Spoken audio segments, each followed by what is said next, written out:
Welcome back to EDFF. I'm Ding, and tonight we'll talk about some waiver acquisitions to target and avoid this week. And if you enjoy these podcasts, text a friend. Tell them to give us a listen. Spread the word. All right, let's take a look at injuries that occurred in week 4 and how that's going to affect your waiver strategy moving forward in week 5. Rashee Rice, we have zero update right now. It's Tuesday, so Wednesday they have to report something.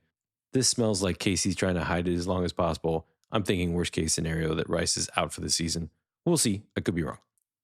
Evans is limited. Adams, he's looking for a trade. The secret's out. I actually think Crosby is too, so monitor that. Hunt will start for KC at running back. There's a big shocker. Bijan Robinson is limited with an ankle. I think he's going to play, but Algier, if he's out there, you need to grab him. Eckler is limited. He thinks he's going to play. We all know Brian Robinson's the best running back. Watson at Green Bay, he's going to be out this week. He might be out the next week. And of course, that brings Dontavian Wicks into the conversation. Now remember, there's a lot going on. So if you don't have time to monitor all these guys, follow me in X. That's what I do. I'm here to help you. All right, let's take a look at some key waiver ads that you should be targeting or avoiding. And we're only going to look at guys who are less than 50% rostered. I may touch on one or two that are, an outlier, but that's what we're really focusing on because most of the other guys have been picked up. The waivers this week are critical because it's the first bye week. There's 4 teams on the bye: Eagles, Chargers, Titans, and Lions. So some big names need to be replaced. If your bench is lacking, here's some options. Keep this in the perspective when you're listening to these names that these are potential 1 to 2 week stand-ins. These are probably not guys that you're going to keep on your team, although there are some exceptions. All right, let's kick it off. The quarterback position. Justin Fields. He's 32% owned. He's home against Dallas, who's banged up.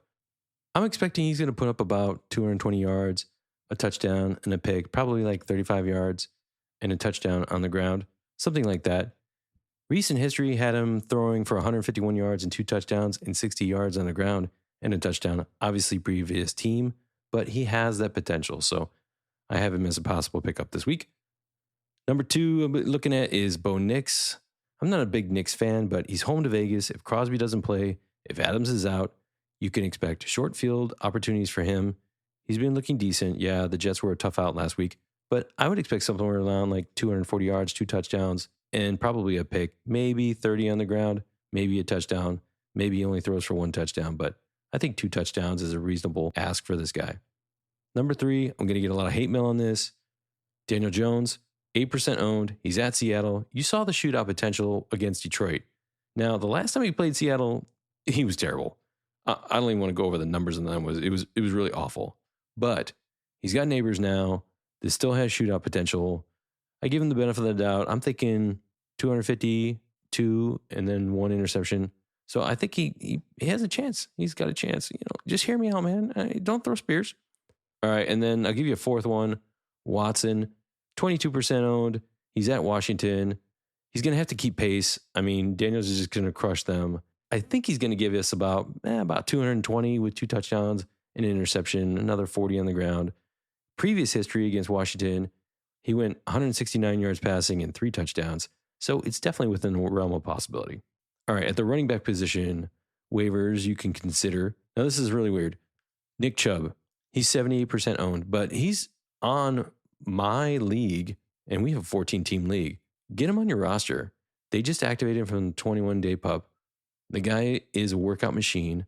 I'm suspecting they're going to activate him. Now, this is an ad that is not going to do you any good for at least 3 weeks, maybe 4. But you're talking about a 20-touch machine that can give you 25 points per week. This is a guy you need to grab if he's out there. Trey Sermon with JT's ankle injury. We're not really sure how long he's going to be out or if they're just faking it. But if he gets the start, he's going to get 15 to 20 touches. That's good for the bye week for a pickup. Do I think he's going to go more than 1 week? Probably not. I mean, JT, he likes to come back. If they're calling it a mild ankle sprain, and they faked it with Laporta last week. So big picture, if you're grabbing Sermon, it's probably just for this week, maybe a second week. A couple other options are out there. Bigsby, he's 12% owned. He's at home versus Indiana. He looks fresher than ETN. It's still a timeshare, so you can't really expect too much, maybe 10 touches.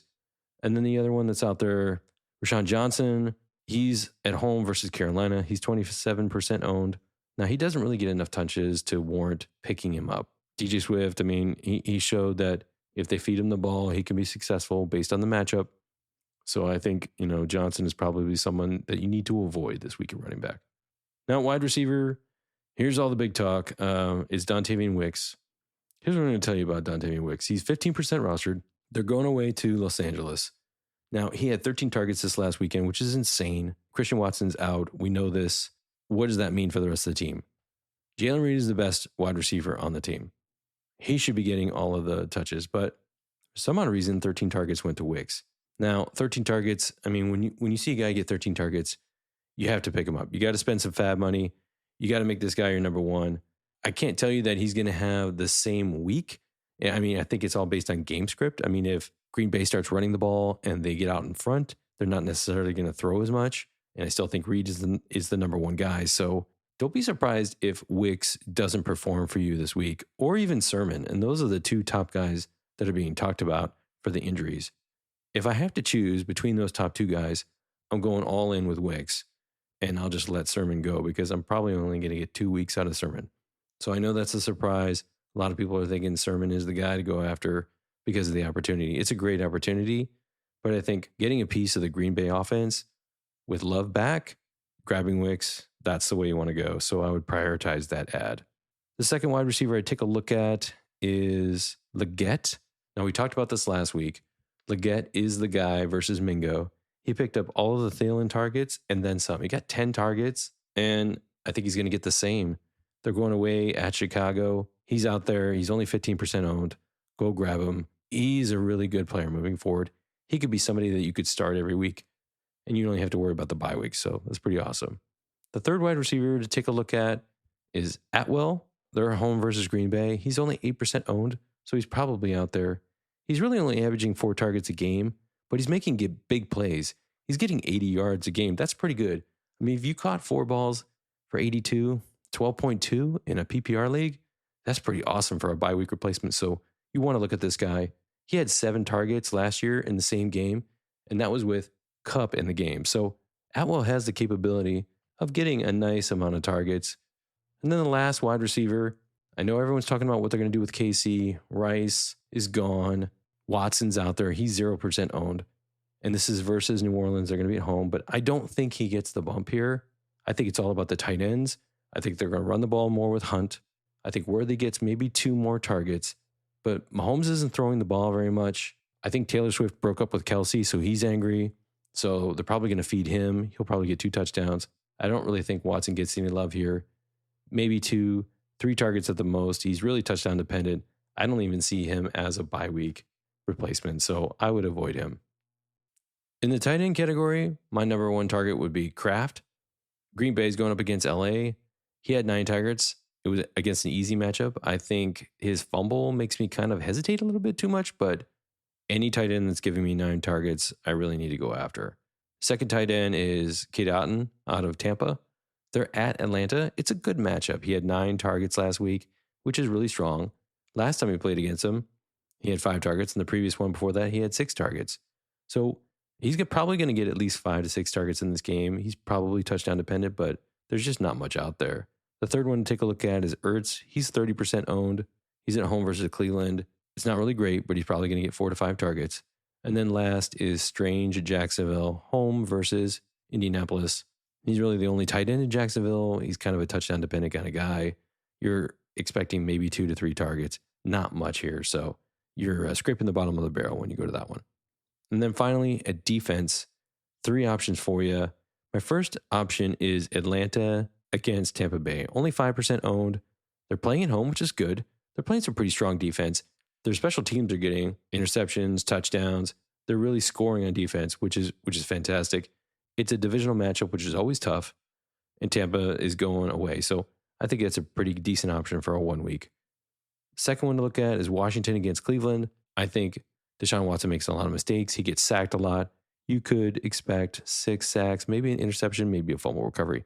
So I think this has at least the opportunity to produce some points for you. And Washington's only 1% owned, so they're out there. Last option is New England. They're 5% owned. They're against Miami. You saw the train wreck on Monday night just like everybody else did.